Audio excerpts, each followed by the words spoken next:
Honorable Prime Minister, this is your moment to really show us all कि मोदी है तो मुमकिन है.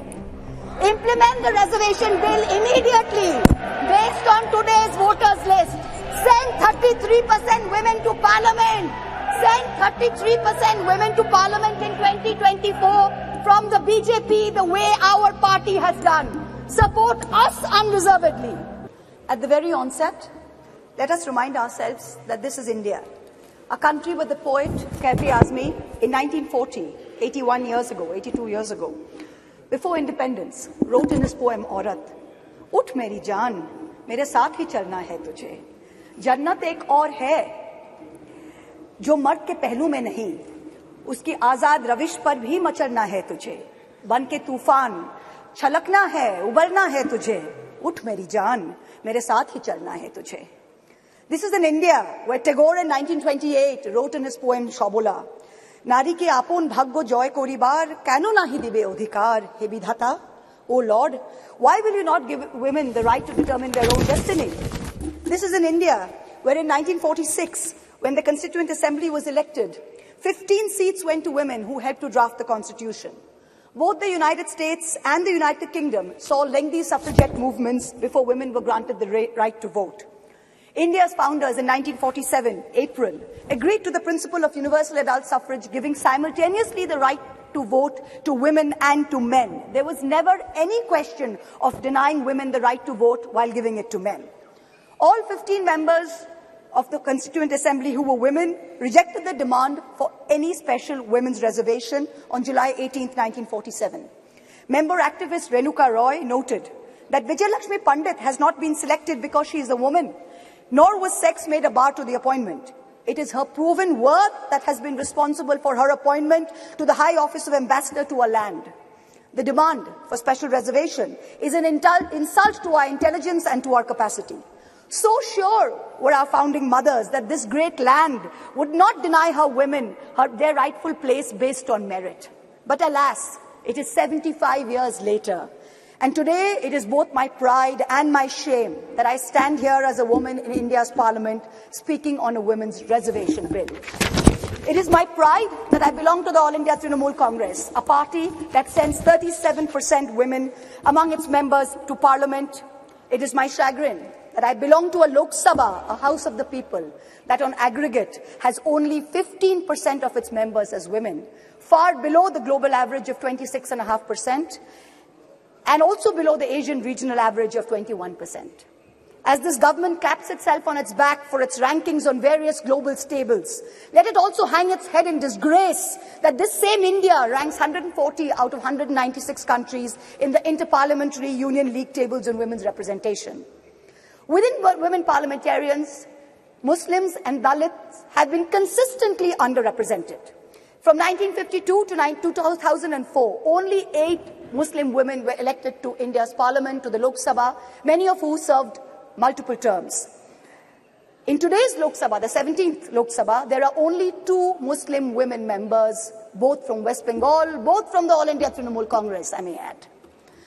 The numbers for male and female turnout in the last general election were nearly the same, 66.7% and 66.8% respectively.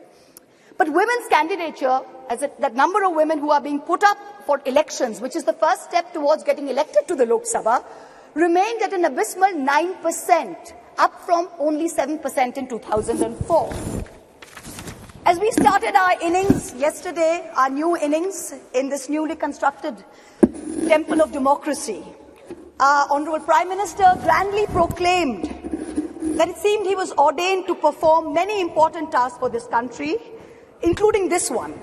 And then with much fanfare, this government introduced this bill, claiming credit as usual for a groundbreaking move. But wait, what does this bill really say? Article 334 of the bill says, the reservation shall come into effect only after delimitation has been undertaken. Delimitation will only be undertaken after the relevant figures for the next census have been published.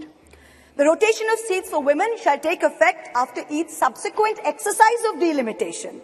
So what does this mean? In true BJP's Goebbelsian doublespeak style, it means we don't know if and actually when we will actually have 33% of women sitting in the Lok Sabha. Because number one, the date of the next census is entirely indeterminate. Because of this, number two, the date of the next delimitation exercise is therefore doubly indeterminate. It is also controversial, as my esteemed colleague Kanimoji from the DMK spoke. She said, according to the data, we will have an increase of 0% in the number of seats for Kerala, 26% for Tamil Nadu, but a whopping 79% increase for both Madhya Pradesh and Uttar Pradesh. So women's reservation is dependent on two totally indeterminate dates. Can there be a greater jumla? Forget 2024. This may not even be possible in 2029. We are being asked time and again, do we support the women's reservation bill? Trinamool Congress is bill ko support karega ya nahi? BJP's liaison members are reaching out to us, calling us, asking us to support this bill wholeheartedly. No ifs, no buts, pura support, please kijiye. To them we say very clearly, we not only support a women's reservation bill, but in truth, it is Mahua Moitra, India's only female chief minister today, who is the mother of this bill, who has given birth to the original idea where she has unconditionally sent 37% of women MPs to this parliament on her ticket. What you have brought here, what this government has brought here today, is not a women's reservation bill. It is a women's reservation rescheduling bill and should be renamed as such. Its agenda is delay. Its agenda is not reservation. The endless dithering over when there will be the next census, when there will be the next delimitation, will only ensure that the urgent need of reservation for women in elections to the parliament and to state legislatures will be indefinitely delayed yet again. Alas, this is not the historic bill that it is being touted as. It is a sham. And for the women and the men and the girls and the boys who will be the future women and men of India, we had better recognize this because it is staring at us in the face.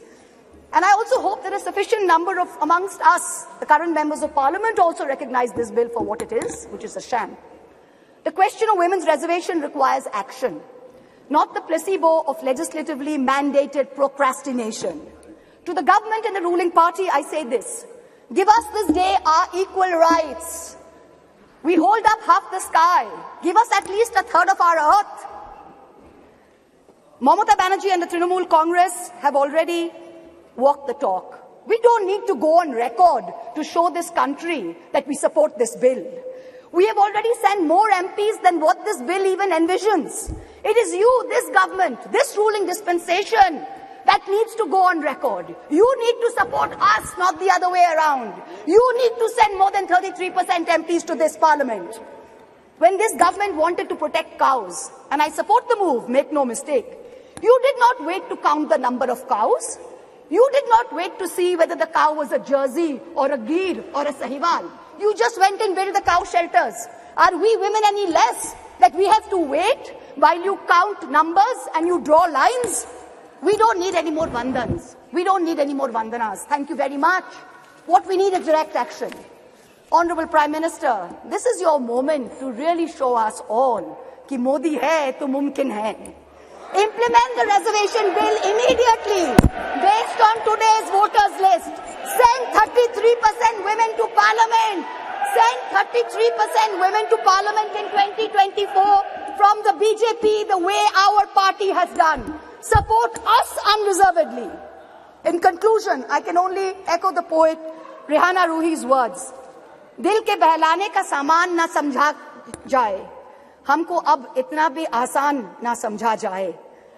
हम भी लोगों की तरह जीने का हक मांगते हैं, इसको बगावत का ऐलान ना समझा जाए.